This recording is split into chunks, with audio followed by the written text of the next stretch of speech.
several safety deficiencies related to passenger safety management and emergency preparedness. A wave of concerns related to Toronto's passenger ferry service. Tonight, the safety issues revealed in the wake of a crash 2 years ago.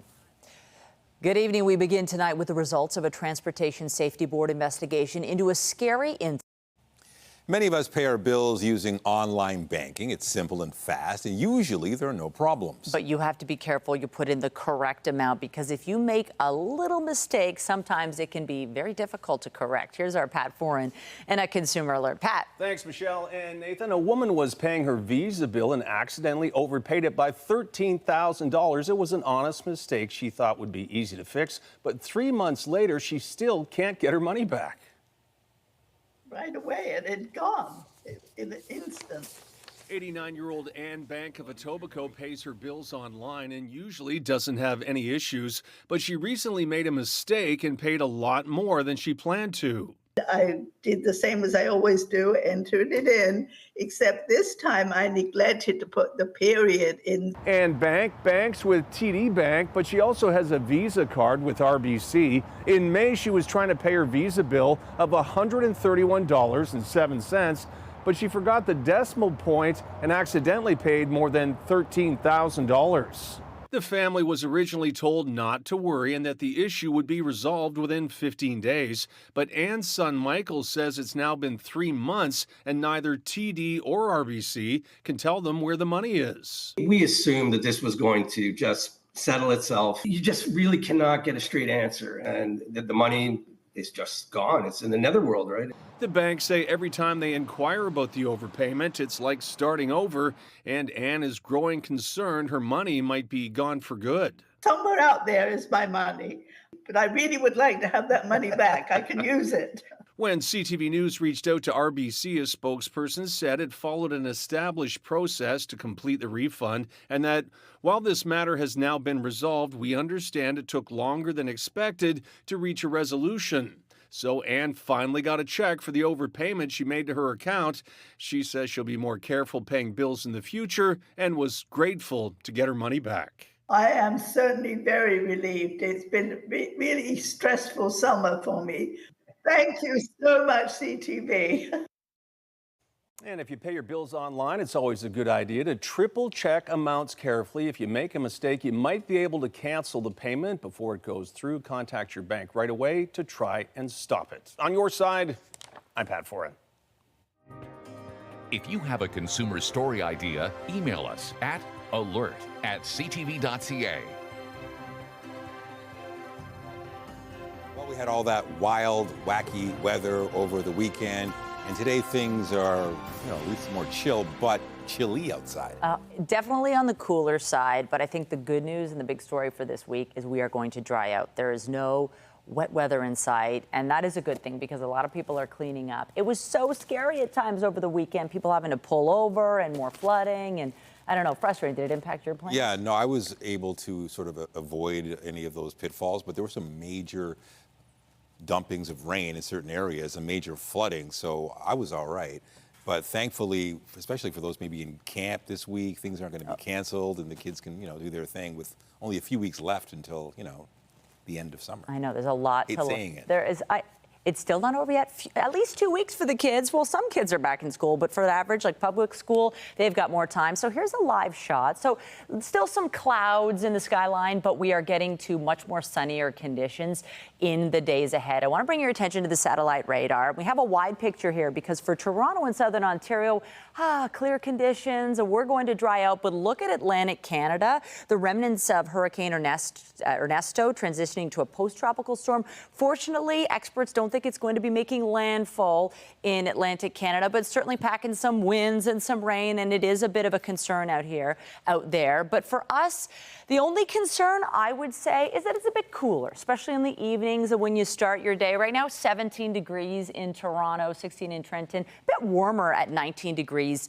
in Windsor. Tonight, the low 11. So the average in yellow there is 16 degrees. So we're definitely below average, 11 in Hamilton, 12 in Niagara Falls. It's you'll want to have a sweater or a coat handy when you do your evening plans this week. Tomorrow warms up to a high of 20 degrees for Toronto. The norm in yellow there is 25 degrees. So typically at this point in August, we'd expect it to be a bit warmer, but it's not bad at all. It's just not sweltering heat, especially if you want to go to the beach. So keep that in mind. If we look ahead, look at this. We've got sunshine every single day in the 7-day forecast. Tomorrow, the high, like we said, 20, a cool evening at 11. Wednesday brings a bit warmer, 22 degrees.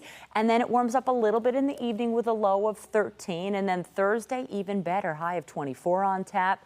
In the evening, 14 degrees. And look, we're just steadily getting warmer. Friday, I mean, that looks like a picture-perfect Friday. A high of 26 degrees, a bit cooler in the evening, but 14 isn't too bad. It's really what you want as these weekends of summer wind down. And then Saturday and Sunday, last weekend, it was rain, rain, and more rain. We're looking at a bit of cloud cover, but certainly a lot to like with highs of 27 and 28 degrees for your weekend. And then Monday, look at that, 28, and the sun persists. So please get out and enjoy. Nothing, as far as we can see at this stage, to ruin your plans. Good to hear. Lots to look forward to. Also tonight, feeding the fan frenzy at a Taylor Swift concert. Taylor's father serves up Swiftie snacks at the Eras Tour in London. We explain. Toronto and southern Ontario were submerged by torrential rainfall. The Insurance Bureau of Canada says that two-day event alone caused more than $940 million in insured damage. We can get these strong thunderstorms capable of producing flash floods and hail and damaging winds and tornadoes right into the end of the month of September. Meaning the Greater Toronto area could see more damage in the coming months.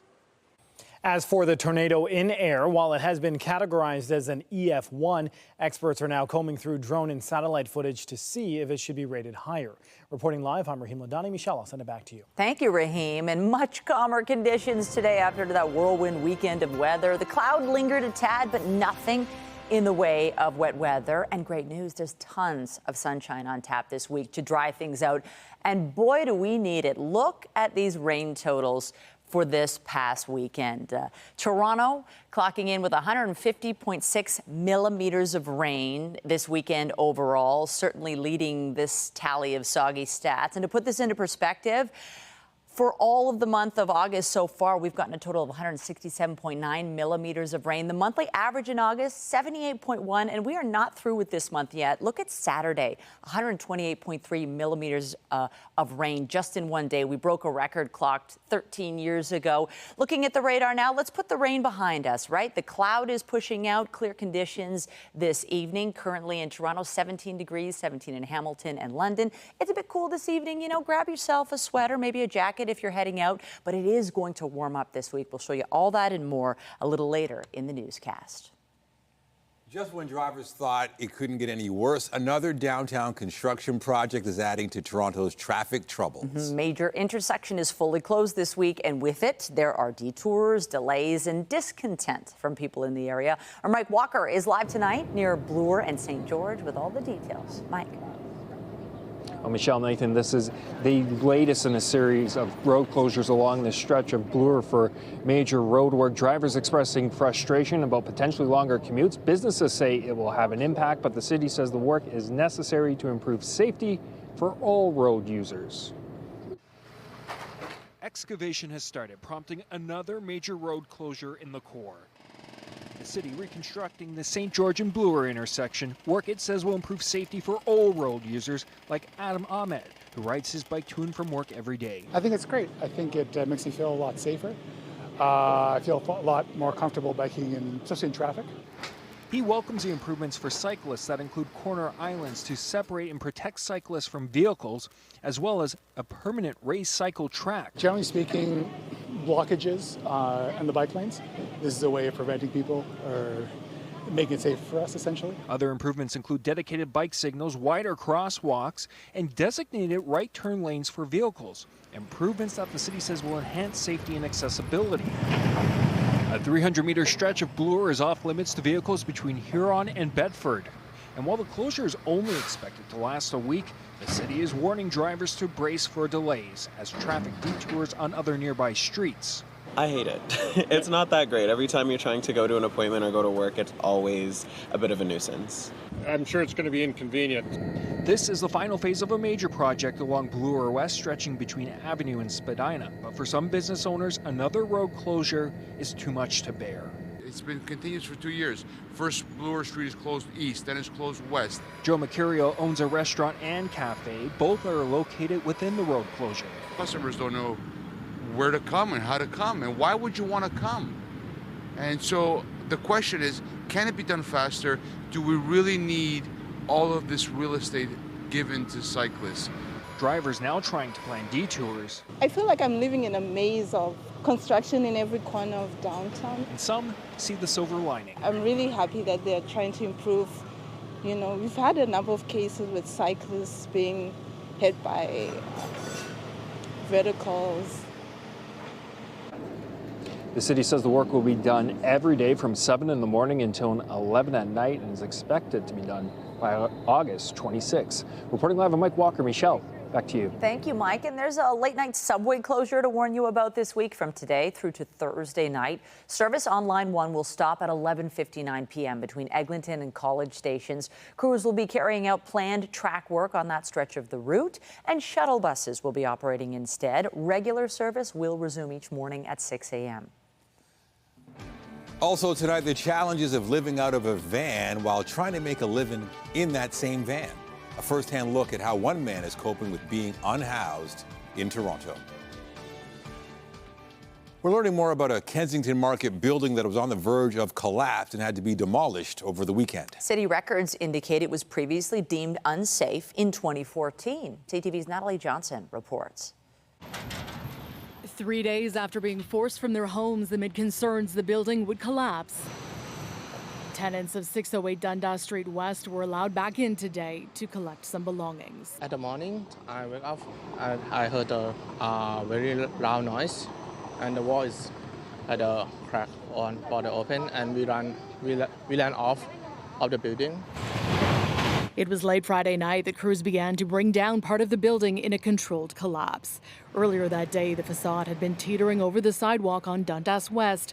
Tenants told to get out immediately. The street shut down as a precaution. If I may say so, a lot of these buildings are really unsafe. Does that concern you? It does, in a way, of course. City records show that this was not the first time this property had been deemed unsafe. A decade ago, an inspection yielded an order to remedy unsafe building. The city telling CTV News the 2014 order was issued due to the addition of various residential units that did not have a building permit. This change triggered various building code requirements, which caused the building to be unsafe as defined by the Building Code Act. This cell phone video was taken by a worker doing construction in the tower across the street, who tells CTV News his crew had been worried for more than a year that the roof was on the verge of collapse. In 2014, it was deemed unsafe. 2021 is when I came to look at the roof. Ryan Fitzgerald says he was called in to see if he could fix the roof 3 years ago. He told the owner at the time it was past the point of simply being patched up. There was a lot bigger issues at play. The city says the issue of 10 years ago is separate from Friday's structural failure. An investigation now underway to determine exactly why this building began to collapse. Natalie Johnson, CTV News.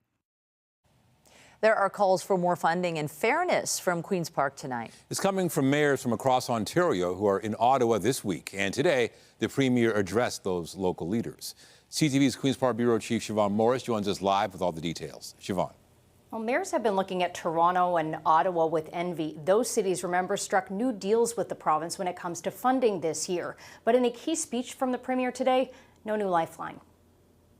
While local leaders say their communities are maxed out and they need help from Queen's Park, the Premier paints a picture of a booming province. Ontario is growing faster than it ever has before. Rattling off a list of highway and healthcare investments. I could be here all day. This list of projects goes on and on and on. While Doug Ford says Ontario is building faster, there's more to do, announcing the creation of a portal to help. Municipalities will be able to upload information about commercial and industrial properties in their communities and provide companies with information about the property. A powerful resource, Ford says, to lock up investments and jobs. Opposition leaders underwhelmed by the portal, and the Premier's boasting about savings and low taxes. Can we all just agree that's being downloaded onto you? right? Calling the relationship between Ontario and its municipalities broken. But under my government, the province will pay its fair share, reversing downloads and cuts and making sure that municipalities have permanent, sustainable funding that you can count on. In her own pre-election positioning, the Liberal leader also promises a new financial framework for cities and towns. Because as a former mayor, I know that we need to better support our municipalities, to empower you with a new funding deal. And we'll deliver a new deal for our cities and our communities. You have my word. The next election set for June 2026, but Progressive Conservatives are considering triggering that vote early. Now, the key area that mayors have said they do need help is in dealing with the addiction and homelessness crisis. The health minister's been saying for weeks that a new approach to dealing with addiction is coming. She is scheduled to speak at that conference tomorrow afternoon. Reporting live from Queen's Park, I'm Siobhan Morris. Michelle, back to you. Thank you, Siobhan. And the issue of homelessness has long been a concern for municipal leaders. And on that front tonight, we have a glimpse into what life is like when you don't have a roof over your head.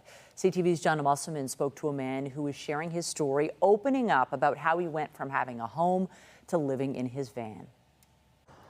I can stretch right out, and I had no problem. I got my blanket. My blanket is here. Kevin Lasky is 67 years old. Right now, this is my home. And he lives in his 2015 Dodge Caravan. During the day, I usually end up at Yorkdale or Vaughan Mills, walking around, sitting in the food court, walking around.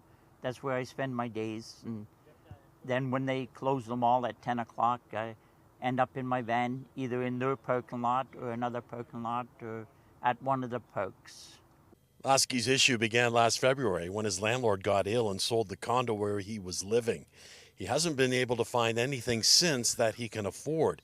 He tried shelters at first, but he didn't feel safe, and he's on a waiting list for community housing. Lasky shared his story recently on News Talk 1010. He says there are more people like him out there. I think they need to hear that we do need more housing, and it's not that there's no housing available. There's lots of places available. It's the being able to afford to get them. Lasky says he brings in about $2,000 a month with old age security and CPP. He still has payments on the van plus insurance. He has an old cell phone that costs $61 a month. Then there's fuel and food. Lasky says there's not enough left over to cover rent. I'm going to do it for as long as I can. You know, I'm going to try to get a place before the winter comes, because it's going to be tough once winter comes. But Lasky has a sister in North Bay, but she can't take him in. So for now, the van remains his home. But this story may have a happy ending. Shalom Village in Hamilton says it wants to help. It offers services and supports for seniors in the Hamilton area. Well, our team will definitely provide a listening ear and see what it is that we can support. This is quite a challenge for a lot of individuals in our society currently, and we want to just be able to provide a soft landing in a place where people feel welcome and at home. And if there's anything that we can do to direct Kevin to some services to be able to support his needs, that's what we want to do to support him. The team at Shalom Village has already reached out to Lasky. We hope to have an update in the days ahead. John Musselman, CTV News. The city is paying tribute to former mayor of York, Gail Christie, who passed away last week. Gail Christie was elected as mayor of York in 1978 and served in the role until 1982. Before that, she was an alderman and a trustee on the Board of Education. In Christie's honor, flags at Toronto City Hall and all civic centres are being lowered. Christie was 84. In a statement, Mayor Olivia Chow offered her condolences to Christie's family and wrote in part, "I am deeply saddened by the passing of the former mayor of York, Gail Christie, whose political career was distinguished by incredible acts of public service that continue to benefit Torontonians today. We will fondly remember her passion for the people and the vision of creating a safe and healthy city." There are fears it could disrupt public transit and commuting to big cities such as Toronto. On Thursday, at Canada's two major railways, they could go on strike or be locked out. And as CTV's Annie Bergeron Oliver reports, the financial impact is already starting. On an average day, more than $1 billion worth of goods are carried on Canada's railways. But with the likelihood of a strike growing, more shipments are being cut back, bringing pain to businesses. This is a serious and urgent concern for us. There's nothing more important than an economy that's potentially about to shut down. Shipments requiring refrigeration, including meats and some medicines, have already been halted by CN and CP Rail, as have shipments of hazardous materials. And today, the world's largest overseas cargo carrier, Maersk, is no longer accepting large shipments destined for Canadian railways. There's no really any plan B available for businesses. It's not like suddenly they can call up a trucking company and ask for their goods to be picked up. The Port Council of Canada estimates job action could cost its industry up to $3 million a day. Already, many producers have had to change their feed recipes, with less grain moving than before. We have a really small margin, so a little change in the margin, projected margin in a year, can make a difference between a red at the end of the year and a black. To avert a strike, many industry associations are calling for the federal labor minister to either introduce back-to-work legislation or to force the parties into binding arbitration. We oppose those vehemently. The government should not be tipping the scales in favor of the big bosses again by signaling any sort of intervention. In a statement issued today, the federal labor minister called on the parties to do the work necessary at the bargaining table to avoid a work stoppage. Annie Bergeron-Oliver, CTV News, Ottawa. And Metrolinx released a statement which reads in part, in the event of a labor disruption, GO train services on the Milton line and at Hamilton GO would be temporarily suspended due to the interruption of rail traffic services provided by Canadian Pacific Kansas City. All other GO lines, the Up Express and Lakeshore West Line stations, would not be impacted. The Canadian National Railway Company labor disruption would not affect any GO or Up Express services. The roads into town are open and residents are continuing to return to Jasper, Alberta. But for some, the time is not right just yet. For some, it will still be too early. But there are others who have now assessed the damage and they're at a point where they want to start moving forward with rebuilding their lives. An evacuation alert that was in place has now been lifted entirely. Officials say the fire that struck the town is now being held. Evacuees have been allowed to return since Friday, but tourists and visitors are being asked to postpone their visits to the area. The Italian Coast Guard says 22 people were on board a yacht that sank off Sicily today. There were passengers from the UK, the US, and Canada. One body has been recovered. British tech magnate Mike Lynch and 6 other people are missing. 15 others survived after the vessel sank this morning in stormy seas. Global Affairs Canada says it's in touch with authorities in Italy, but can't provide more information due to privacy concerns. The yacht had a crew of 10 people and 12 passengers. Canada is providing $1 million to help combat mpox in Africa. The funding will go to the World Health Organization as it tries to contain the spread of the virus. It has been spreading rapidly in Africa. This announcement came as Foreign Affairs Minister Mélanie Joly visits the continent. She traveled to a vaccination coordination center in Ivory Coast today ahead of a visit to South Africa. Meanwhile, hard-hit Congo will receive its first mpox vaccine doses next week from the United States. In the Middle East, America's top diplomat says Israel has accepted proposals from bridge differences holding up a ceasefire and hostage release in Gaza. Antony Blinken is back in the region and commented. It's now incumbent on Hamas to do the same. And then the parties, with the help of the mediators, the United States, Egypt, and Qatar, have to come together and complete the process of reaching clear understandings about how they'll implement the commitments that they've made under this agreement. The U.S. Secretary of State met with senior Israeli government officials today. He did not say whether the bridging proposal addressed concerns cited by Hamas. Earlier in the day, Blinken indicated that now is probably the best and maybe the last opportunity to conclude an agreement. New talks are expected this week in Egypt. In Chicago, Joe Biden will symbolically pass the torch tonight as the Democratic Party begins its national convention. The U.S. president is the headline speaker as the re-energized party prepares to officially accept the nomination of Kamala Harris. CTV's Joy Malvin reports. As delegates begin to fill this Chicago Convention Center, Kamala Harris has never been so center stage, reintroducing herself to American voters. In Chicago, she'll formally accept the party's nomination after a few short weeks of drawing contrast between herself and her opponent. Anybody who's about beating down other people is a coward. This is what strength looks like. New national polls show Harris is beating Donald Trump for the first time. More importantly, she's putting more battleground states needed to win into play, driven by women and younger voters. But it's a tight race, and Harris isn't taking anything for granted. I very much consider us the underdog. We have a lot of work to do to earn the vote of the American people. Donald Trump, trying to steal the spotlight campaigning in those battlegrounds, still seems to be running against Joe Biden and not quite on message. Her biggest advantage is that she's a beautiful woman. I'm going, I never thought of that. I'm better looking than she is. Also at this convention, but far from view, thousands of protesters expected all week. Some Chicago businesses have boarded up as activists, angry at the Biden administration's handling of Israel's war in Gaza, make their voices heard. Most of the people here in America don't approve of this. This is wrong. As top Biden administration aides in the Middle East work on a ceasefire, activists say it can't come soon enough. We hope for the exact same outcome for every protest, that everyone gets to express their First Amendment rights.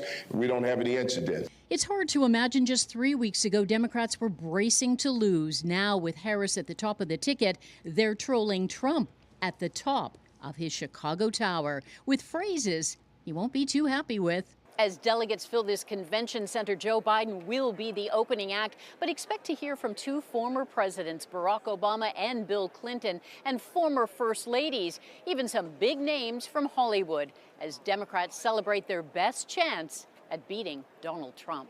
Joy Melvin, CTV News, Chicago. And CTV News chief political correspondent Vashi Kapelos is in Chicago and joins us now with more. Vashi, is this the convention Democrats thought they'd be having a month ago?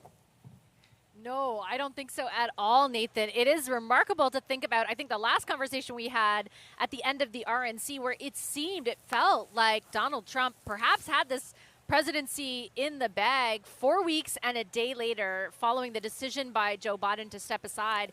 It's anyone's race. It's been such a big change over the last month, and you can certainly feel it in the atmosphere here. A month ago, I think they thought they'd be going to a wake, and they're cautiously hoping that the next 4 days are more of a celebration for their party. And what are you going to be watching for as Biden takes the stage tonight? Well, his aides have so far telegraphed that he's going to be talking a lot about the contrast with Trump, but be hopeful at the same time. So I'm very curious to see how exactly he's able to accomplish that, but also kind of how he navigates the trickiness of what actually happened. Yes, it was his decision to step aside, but he was very publicly pushed by prominent members of his party to do so. Is there any bad blood? To what degree is he, endorsing passing the torch, and how does he communicate that to people who are here tonight? During the dress rehearsal, he told reporters that it will be memorable for him. So I'll be watching closely. Yeah, big night for the Dems. CTV News chief political correspondent Vashi Kapelos in Chicago. Thank you. You bet. Coming up, remembering the man they call the king of daytime talk, the life and legacy of trailblazing TV host Phil Donahue. And I'm Pat Foran, coming up on Consumer Alert. If you bank online, you probably pay your bills online too. An Etobicoke woman was paying her Visa bill when she forgot to include the decimal point. She overpaid by $13,000, and now her money is nowhere to be found. I'll have my reports. That's just ahead. Good news if you have plans to check out the summer sights this week. Tomorrow we're in for a sunny sky, dry conditions. If you're checking out the X, it'll be comfortable for all that walking around. 16 degrees when you walk out the door. Mainly sunny, a bit of wind in the mix. 19 degrees by 2 p.m. and 19 degrees by 6 p.m. So definitely a little bit cooler for this time of year, but there's so much to like and no rain in sight. Your full forecast after this short break.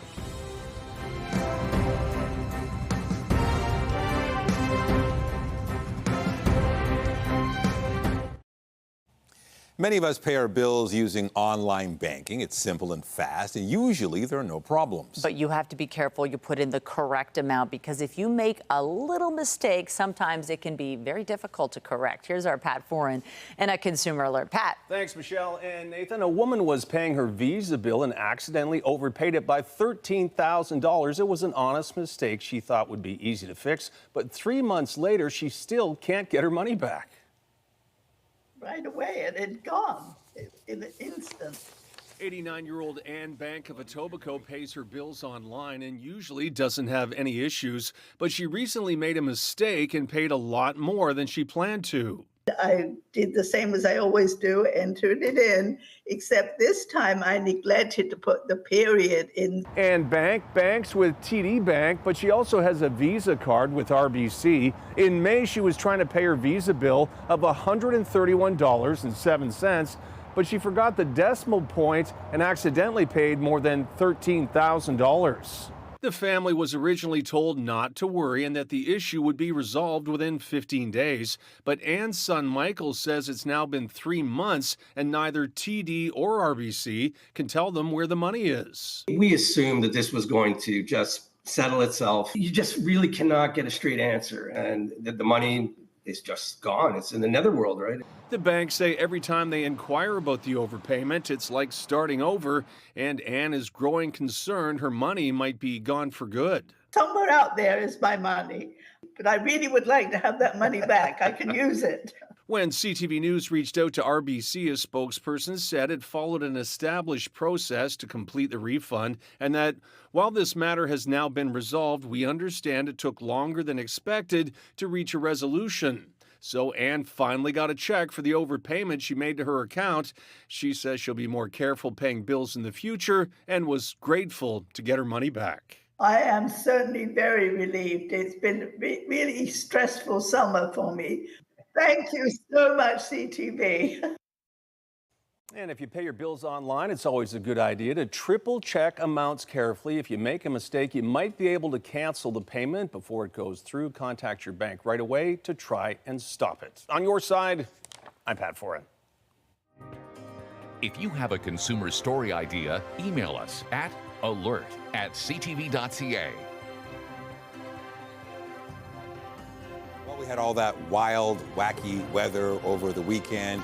And today things are, at least more chill, but chilly outside. Definitely on the cooler side, but I think the good news and the big story for this week is we are going to dry out. There is no wet weather in sight, and that is a good thing because a lot of people are cleaning up. It was so scary at times over the weekend, people having to pull over and more flooding, and I don't know, frustrating. Did it impact your plans? Yeah, no, I was able to sort of avoid any of those pitfalls, but there were some major dumpings of rain in certain areas and major flooding, so I was all right. But thankfully, especially for those maybe in camp this week, things aren't going to be canceled and the kids can, do their thing with only a few weeks left until, the end of summer. I know, there's a lot to saying it. There is, it's still not over yet. At least 2 weeks for the kids. Well, some kids are back in school, but for the average, like public school, they've got more time. So here's a live shot. So still some clouds in the skyline, but we are getting to much more sunnier conditions in the days ahead. I want to bring your attention to the satellite radar. We have a wide picture here because for Toronto and Southern Ontario, clear conditions. We're going to dry out, but look at Atlantic Canada. The remnants of Hurricane Ernesto transitioning to a post-tropical storm. Fortunately, experts don't think it's going to be making landfall in Atlantic Canada, but certainly packing some winds and some rain, and it is a bit of a concern out there. But for us, the only concern I would say is that it's a bit cooler, especially in the evenings and when you start your day. Right now, 17 degrees in Toronto, 16 in Trenton, a bit warmer at 19 degrees in Windsor. Tonight, the low 11. So the average in yellow there is 16 degrees. So we're definitely below average. 11 in Hamilton, 12 in Niagara Falls. It's you'll want to have a sweater or a coat handy when you do your evening plans this week. Tomorrow warms up to a high of 20 degrees for Toronto. The norm in yellow there is 25 degrees. So typically at this point in August, we'd expect it to be a bit warmer, but it's not bad at all. It's just not sweltering heat, especially if you want to go to the beach. So keep that in mind. If we look ahead, look at this. We've got sunshine every single day in the 7-day forecast. Tomorrow, the high, like we said, 20, a cool evening at 11. Wednesday, Wednesday brings a bit warmer, 22 degrees, and then it warms up a little bit in the evening with a low of 13. And then Thursday, even better, high of 24 on tap. In the evening, 14 degrees. And look, we're just steadily getting warmer. Friday, I mean, that looks like a picture-perfect Friday. A high of 26 degrees, a bit cooler in the evening, but 14 isn't too bad. It's really what you want as these weekends of summer wind down. And then Saturday and Sunday, last weekend, it was rain, rain, and more rain. We're looking at a bit of cloud cover, but certainly a lot to like with highs of 27 and 28 degrees for your weekend. And then Monday, look at that, 28, and the sun persists. So please get out and enjoy. Nothing, as far as we can see at this stage, to ruin your plans. Good to hear. Lots to look forward to. Also tonight, feeding the fan frenzy at a Taylor Swift concert. Taylor's father serves up Swiftie snacks at the Eras Tour in London. We explain. He was a pioneer of daytime television. Tonight, the entertainment world is remembering Phil Donahue. The longtime talk show host has died. CTV's Andrea Kay joins us live in studio with more on Donahue's life and legacy. Michelle and Nathan, good evening. I spent the afternoon researching this story, and by that I mean I've been watching a lot of television, and I've struck by how groundbreaking the Phil Donahue show was, and I lived through it. Now, there was no topic he wouldn't touch, and many are still as relevant today, decades later, as they first appeared. And as a result, viewers were open to a whole new world. The road to the Phil Donahue Show was one hard-fought. Hired at a radio station in Ohio in 1957, 22-year-old Cleveland native Phil Donahue got his first opportunity in broadcasting when a radio announcer didn't show up for work, and he stepped up to the microphone.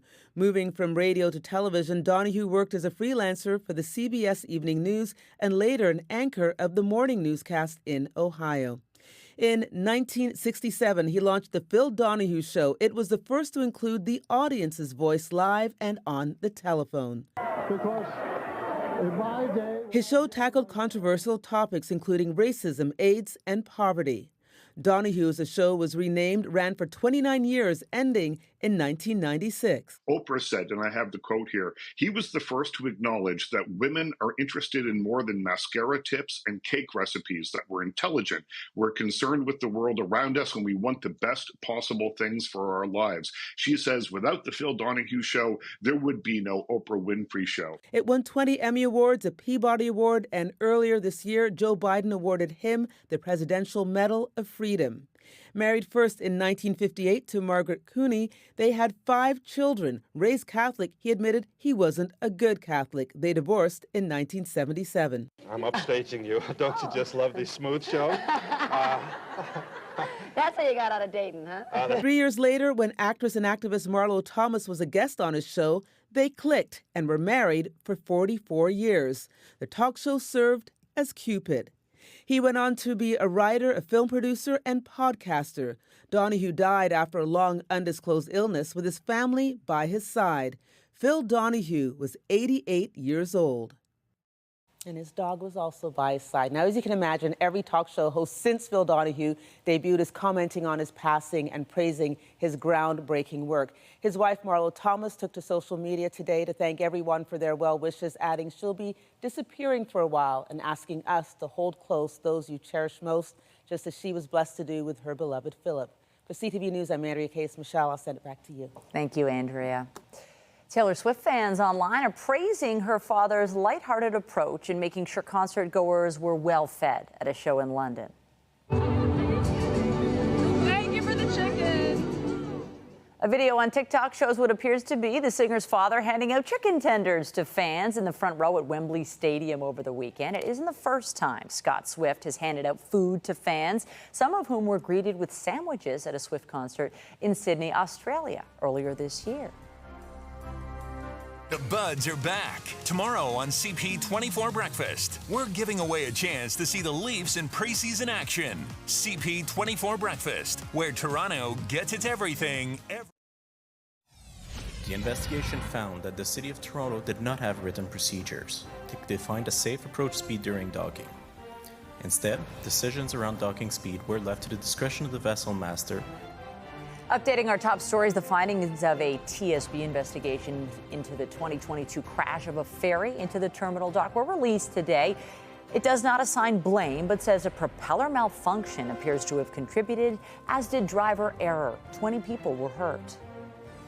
The water was probably 2, 3, 4 feet above the actual road itself. So, I mean, it's pretty wild to see. Cleaning up after a weekend of wild weather in the GTA. Torrential downpours resulted in a number of rescues, submerged neighborhoods, and vehicles. The heavy rains also forced the closure of portions of the 410, and it's now the wettest June, July, and August ever recorded at Pearson Airport. I hate it. It's not that great. Every time you're trying to go to an appointment or go to work, it's always a bit of a nuisance. Drivers are being told to prepare for delays as the St. George and Bloor intersection is closed this week for construction. Traffic will be detoured to nearby streets, but when the work is done, there will be dedicated bike signals, wider crosswalks, and designated right turn lanes for vehicles. Remember to keep up to date day and night through our website, ctvnewstoronto.ca, and by downloading the CTV News app. U.S. stocks climbed for an 8th straight day, and the Canadian market rose to a new record high. Andrew Bella, BNN Bloomberg, has the details in business. Hello there. Optimism that the U.S. Federal Reserve will soon signal it's ready to start cutting interest rates continues to power stock markets higher. U.S. shares climbed again today, and Toronto's composite index ended at a new record high close, amid hopes that lower borrowing costs will ease the debt burden on companies and also make assets such as company shares even more attractive. American stocks have now added about $3 trillion US in paper value since an August 5th low. And Toronto was pushed higher today by banking, oil, and gold stocks. On the markets, the Canadian dollar was at 73.33 US cents, up 1/4 cent. West Texas Intermediate oil changed hands at 73.66 a barrel, down $1.88. And Western Canadian Select oil was at $60.72, down $3.60. And the TSX Composite ended at that new high of 23,116.39, up just under 62 points. That's the latest in business. I'm Andrew Bell of BNN Bloomberg. The Business Report is brought to you by Canadian Western Bank, the bank built for business.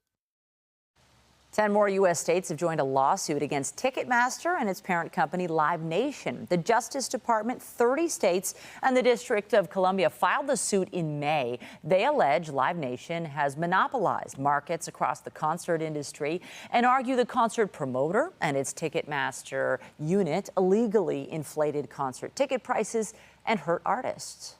The Toronto Blue Jays welcome Cincinnati to town tonight to kick off a 7-game homestand.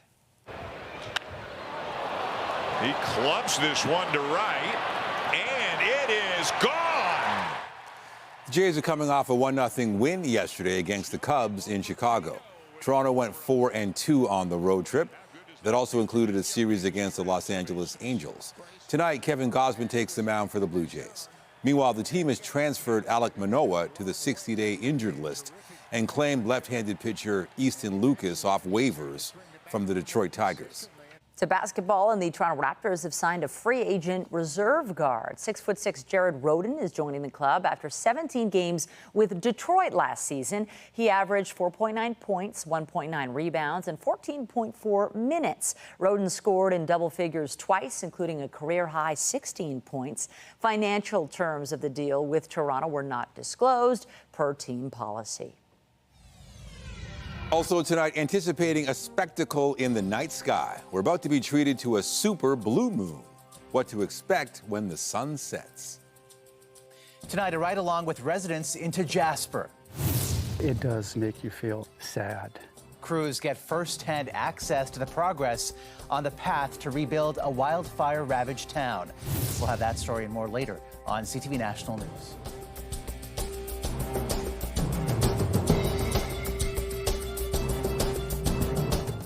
Tomorrow at 6, the dirty dispute. Really upset. After a car wash damaged her vehicle. $2,900 to fix. Who's on the hook for costly repairs? Tomorrow on CTV News at 6.